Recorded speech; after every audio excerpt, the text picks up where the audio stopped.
adalah kebrutalan pertama dalam sejarah hukum Indonesia. Jangan pernah permasalahkan saya naik ke meja, itu spontanitas.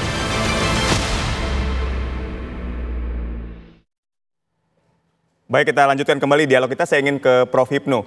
Prof. Hipnu, tadi dari apa kronologis yang sudah dijelaskan oleh Bang Rasman ini, kan ada beberapa poin yang dapat kita analisis dan kita soroti gitu ya. Pertama adalah soal majelis hakim yang dianggap oleh Bang Rasman ini otoriter karena langsung memutuskan bahwa sidang ini digelar secara tertutup. Yang kedua, terdakwa Bang Rasman ini menghampiri Hotman Paris yang saat itu bertindak sebagai saksi, kemudian memegang bahunya gitu ya. Dan yang ketiga adalah pengacara dari Bang Rasman, Firdaus, yang naik ke atas meja di ruang persidangan. Nah, kita boleh bahas berdasarkan Prof. Hipnu, dari kacamata Prof. Hipnu ini seperti apa menganalisis 3 poin ini, Prof? Ya, begini Bang Aditya. Dalam konsep sistem peradilan pidana, litigasi itu adalah ruhnya. Oleh karena itu, kalau kita ruhnya di dalam suatu persidangan, majelis adalah sebagai moderator, bukan sebagai penentu, moderator.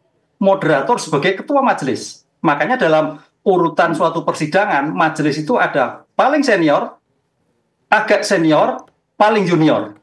Itu sebagai penentuan bagaimana mampu mengendalikan majelis di dalam suatu persidangan. Itu yang pertama. Jadi dalam konteks otoriter kayaknya perlu digali lebih lanjut sejauh mana otoriternya. Tapi menurut kami dari kacamata akademis di dalam persidangan itu adalah sebagai moderator. Itu yang pertama. Moderator untuk menjadikan kesempatan para pihak dalam mencari kebenaran material. Itu yang pertama. Kemudian yang kedua, yang terjadi misalkan Pak Rasman menghampiri, itu kalau nggak salah sudah pada titik selesai sidang ditutup. Bukan pada sidang masih dibuka. Sidang ditutup, baru Pak Rasman, lah itu saya kira suatu hal yang maksudnya apa? Mungkin maksudnya akan membisiki ya tadi gitu. Kalau membisiki nggak apa, tapi konsep teman-teman yang nonton, wah ini bisa gelut ini, bilang gitu. Bisa bentrok ini juga nggak salah. Akhirnya menjadi keributan seperti itu. Karena kita jawab memang kayaknya Bang Rasman sama Bang itu kan situasi yang terus ya tanda petik tegang terus itu. Yang ketiga, sampai pada naik, ini juga saya kira suatu yang perlu pengendalian. Oleh karena itu sebetulnya Mas, di dalam suatu konsep suatu persidangan, apakah itu penasihat hukum, apakah penuntut umum akan dibutuhkan pengendalian emosi yang prima. Yang prima. Karena apa? Kalau sampai emosi tinggi, ya seperti ini. Memang betul itu sebagai akibat, tapi mau tidak mau, ya akhirnya kepada yang bersangkutan. Karena emosional tadi. Nah, disinilah yang saya kira organisasi profesi dengan kasus ini, saya kira apakah itu Pradi, apakah itu AI, apa dan sebagainya, harus juga mampu mengendalikan para anggotanya. Demikian juga Mahkamah Agung. Hakim-hakim yang menyidangkan harus ada kemampuan bagaimana melegaliter suatu persidangan, bukan otoriter. Sehingga dalam mencapai kebenaran materi itu bisa ditemukan secara maksimal. Baik, tapi ketika ada pengacara yang sampai naik ke atas meja ini, apakah itu melanggar etik? Apa yang dilakukan, yang dipertontonkan di ruang sidang untuk orang awam kan dia nganggapnya seolah-olah ricuh luar biasa. Kita tidak pernah dipertontonkan sampai yang seperti ini, Prof. Apakah ini ada pelanggaran etik yang dilakukan di situ? Nah, kalau kita bicara teori, saya bukan pada penyidik, bicara teori, itu masuk pada konsep tindakan yang tidak pantas dilakukan suatu persidangan. Baik. Tidak pantas pada suatu tempat marwah di dalam mencari suatu peradilan. Kan sampai naik. Jadi saking emosionalnya, ini yang kadang-kadang itulah yang karena ketidakmampuan mengendalikan emosi sampai pada naik. Nah ini akhirnya berpanjangan. Dengan demikian makanya ya apapun yang terjadi, makanya kan kalau kita lihat kan semuanya kan sekalipun langit runtuh hukum akan tegakkan. Ya itu yang saya kira ujian bagi kita semua dalam rangkaian suatu kebenaran sampai pada tindakan-tindakan yang tanda petik tidak pas. Itu saya kira tidak pas dalam konteks-konteks terhadap perbuatan terhadap peradilan, itu perbuatan yang tidak pas, perbuatan yang tidak patut naik pada suatu tempat di mana itu mencari keadilan, di mana itu merupakan benteng keadilan yang harus kita hormati bersama.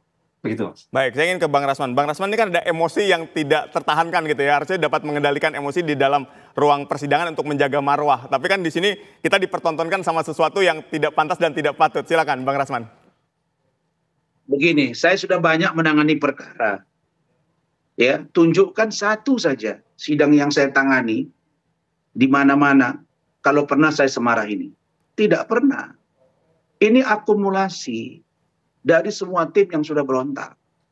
Dan itu tadi 34 bulan, bolak-balik ini kasus nggak tuntas, TSK saya 18 bulan lebih, dan itu baru P21.